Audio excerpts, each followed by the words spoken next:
Gunnar Olszewski, the deep man, wearing gloves to return this punt from Morstead. Over his head, and it sits inside the 5 again. Second time today, Morstead has delivered. All I'm saying is that a win is a win. You know, it wasn't necessarily a good game. It wasn't a pretty. It was. What am I fucking kidding? It was one of the worst games I've ever watched.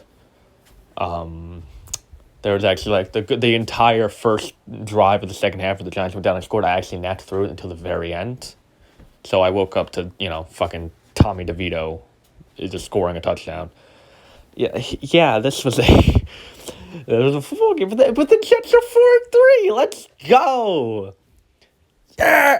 So now usually this is the part where I go and recognize the members of the Jets who actually looked good, but to be completely honest, there is only two, and it's the people I've been saying that are good from the start. Thomas motherfucking Morstead is that guy. He is the best punter in the entire NFL.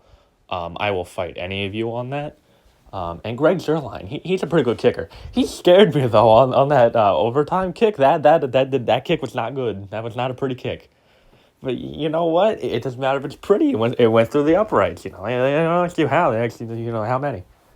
And he scored 3 points, which is what we needed. The defense also wasn't bad. It was actually pretty good defense. I mean, except for a shitload of penalties, but we don't gotta talk about those. Jermaine Johnson's really good. Bryce Huff is really good. Quinnen Williams, may not have all the stats he had last season, but oh my God, the teams have to triple team him, which then opens the door for Bryce Huff and Jermaine Johnson to just be yes, please. The secondary, I keep saying everyone's the Jets allowed -8, -9 passing yards. I'm yeah, we did, but they didn't throw for 3 quarters. So the negative came from the sacks. That was about the, what I could say. I wouldn't really say the secondary was out here dominating.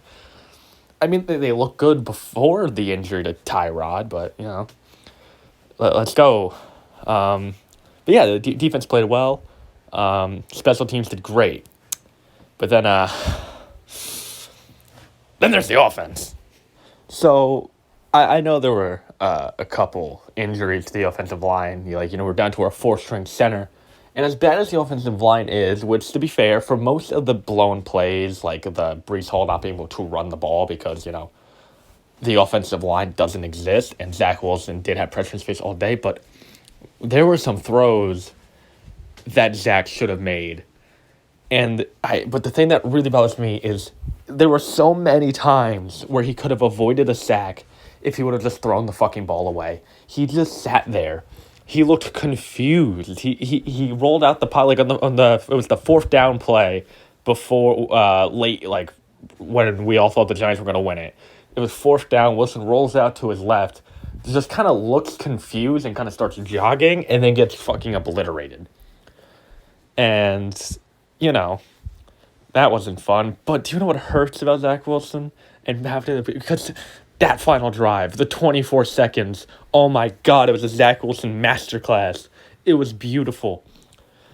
I don't know what... the offense sucked, but, go Jets or something. We're sitting at 4-3. We got the Chargers next. I think we're in LA. Monday Night Football. I'm feeling good about where we are in the season. 4-3. But that offense is not sustainable. That offense will not win. I feel like the Giants are about the only team that offense could have beat.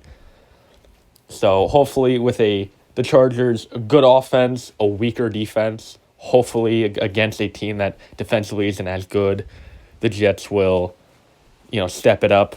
The only thing I'm really concerned about next week is I know Justin Herbo has had his struggles recently, but he's still a good quarterback. It's still a high-powered offense. I'm scared for how the Jets do it. That's it for this week. What I will leave you with is fuck Nathaniel Hackett.